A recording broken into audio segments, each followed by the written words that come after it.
தமிழகத்தினுடைய முதலமைச்சர் அண்ணன் ஸ்டாலினுடைய பிறந்தநாள். எங்களுடைய வெற்றி கூட்டணியுடைய தலைவரும் அவருடைய பிறந்தநாள் என்று அவர் வாழ்த்து தேசிய வாழ்த்து எங்கள் பொதுச்செயலாளருடைய அனுமதியுடன் இன்று வந்து அவர் வாழ்த்து தெரிவிச்சிருக்கோம். அதே போல் என்னுடைய பொதுச் செயலாளர்கள் தொலைபேசி மூலியமாக அண்ணன் அவர்களுக்கு பிறந்தநாள் வாழ்த்து சொல்லியிருக்காரு.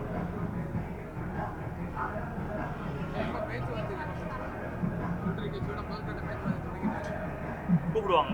இன்னும் 2-3 நாளில் அழைப்பு தருவாங்க. இன்னும் 2-3 நாளில் வந்து கூப்பிட சொல்லியிருக்காங்க.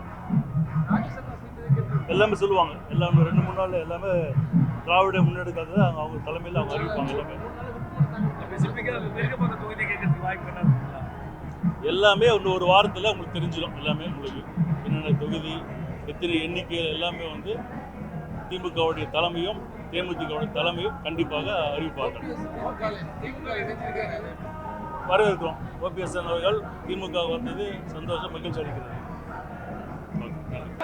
தலைவர் மீது கொண்டிருக்கும் அன்பினால் மட்டுமின்றி தமிழ் மீதும் தமிழர் மீதும் எதிர்கால தமிழ்நாட்டின் மீதும் பேரன்பு கொண்டுள்ள காரணத்தால் ஒவ்வொரு நாளும் தலைவரை வாழ்த்தும் நாங்கள் அவருடைய பிறந்த நாளான இன்றும் அவரை நேரில் சந்தித்து நெஞ்சம் நிறைய வாழ்த்தி மகிழ்கிறோம்.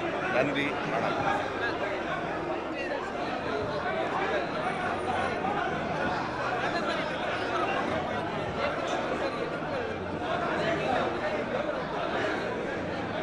இன்றைக்கு மதுரைக்கு வருகிற பிரதமர் சென்ற முறை மீனாட்சி அம்மன் கோயிலுக்கு போனார்.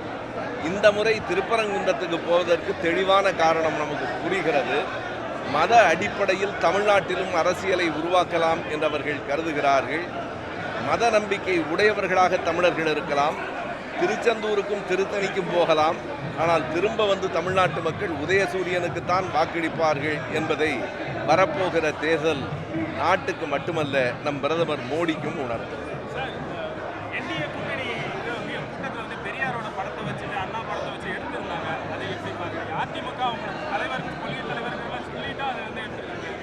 அண்ணா படத்தையும் எம்ஜிஆர் படத்தையும் இன்னும் எடுக்க சொல்லாமல் இருக்கிறார்களே, அதற்காக எடப்பாடி மகிழலாம்.